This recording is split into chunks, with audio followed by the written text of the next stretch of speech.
அனைவருக்கும் வணக்கம். என் பெயர் எஸ் பொன்மலர். எனது சொந்த ஊர் கொளத்துப்பட்டி, இருப்பிடம் கும்பகோணம். என் கணவர் பெயர் எஸ்வி ரவி கணேஷ்.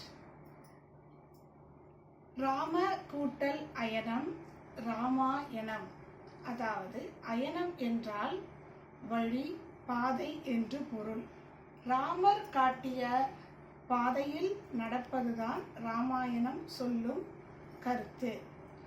இன்று நம்முடைய தலைப்பு அண்ணலும் நோக்கினால் அவனும் நோக்கினான். முதலில் காதல் என்றால் என்ன?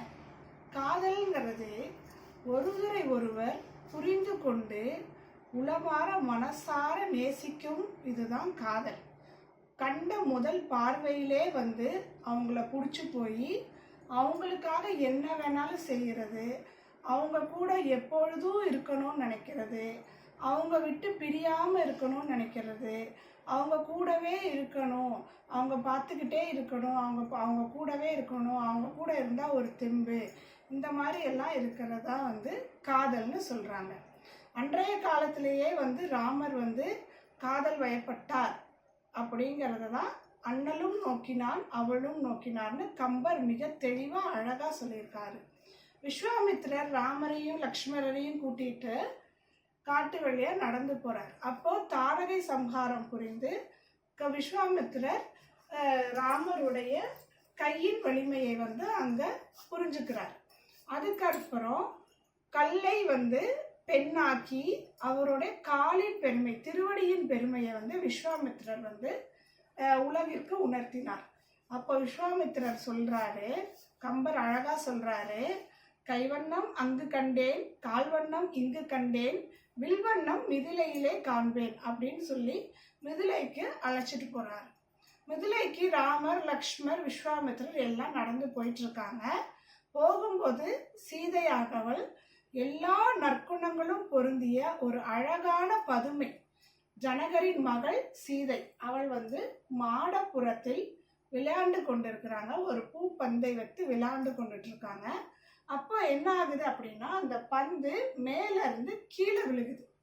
கீழே விழுந்த அந்த நொடியே, எப்படா பந்து கீழே விழுந்துருச்சு, நம்ம ஒரே பதட்டப்படுவோம்ல, ஒரே விழுந்துருச்சு அப்படிங்கிற மாதிரி சீதையும் எட்டி பார்க்குறாங்க. மேலேருந்து யார் பந்தை போட்டாங்கன்னு சொல்லி ராமரும் மேலே நோக்கி பார்க்குறாரு.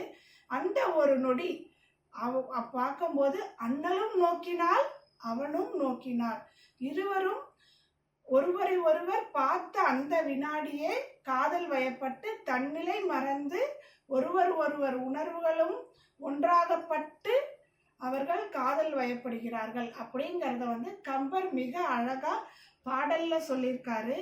எண்ணறு நலத்தினல் இணையவன் நின்றுளி கண்ணொடு கண்ணினை கவ்வி ஒன்றை ஒன்று உண்ணும் நிலை பெறாது உணர்வும் ஒன்றிட அண்ணலும் நோக்கினாள் அவனும் நோக்கினாள் அப்படின்னு ஒரு பாடல்ல தெளிவா அழகா சொல்லியிருக்காரு. எண்ணறு நலத்தினாள் அப்படின்னா என்ன அர்த்தம் அப்படின்னா, எண்ணற்ற நற்குணங்கள் பொருந்தியவள் சீதை. பொறுமை, அடக்கம், என்ன சொல்றது, அடுத்தவங்களை மதிக்கிறது, இந்த மாதிரி நிறைய நற்குணங்கள் பொருந்தியவள் சீதை. அப்படிப்பட்ட பெண்ணாகப்பட்டவள் ஒரு பால்கனியில நின்று போட்ட உடனே, யாரோ பார்த்த உடனே காதல் வயப்பட முடியுமா?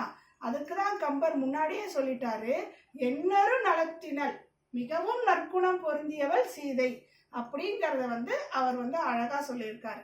ரெண்டாவது, யாருமே தெரியாத ஒருத்தர் மீது வயப்படுறதா காதல்.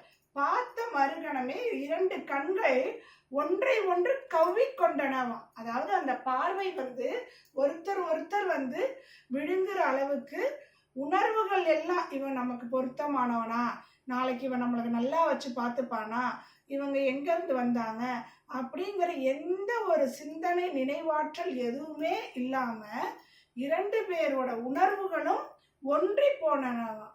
அதே மாதிரி அண்ணலும் நோக்கினாள் அவளும் நோக்கினாள். கம்பர் இந்த இடத்துல அண்ணலும் அவளும் அப்படின்னா என்ன அர்த்தம்னா, யார் ஃபர்ஸ்ட் பார்த்தாங்க?